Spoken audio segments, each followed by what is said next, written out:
Околу 30.000 жители од општините Македонска Каменица и Делчево секојдневно транзитираат по магистралниот пат од Виничкото село Истибања до граничниот премин со Бугарија. Трета недела е активно слечиштето кај местото Драките, но овој дел возилата и камионите возат по кал. Што ви паѓа на памет кога овде поминувате? Па со Господ напред само, нема друго. На други места во земјава има вакво нешто? Па овој правец навака и на кај Делчево, да, многу одрони.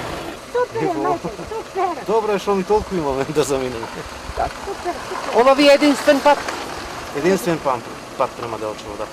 Возачите велат дека времето поминато преку овие 49 километри е исто како да поминале 100 километри на друга делница.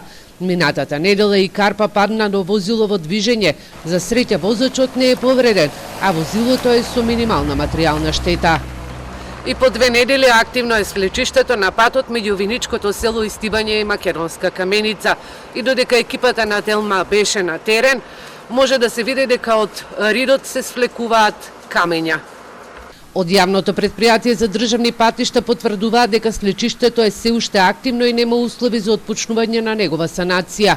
Во првиот момент кога ќе се создадат услови, ќе почнат со санацијата, а за неа одвоени се 1 милион денари. До тогаш за безбедно одвивање на сообраќајот направена е девијација, обиколница околу слечиштето, која се одржува со тампонирање и за која е предвидено исто така да се асфалтира кога временските услови ќе бидат поволни. Карпите нема да се отстрануваат засега, бидејќи служат како заштита од нови одрони. Пред 3 години поранешните први луѓе на транспорт и на државни патишта посочија дека за оваа делница мора да се направи нова студија, а за санација на сите свлечишта потребни се од 7 до 8 милиони евра.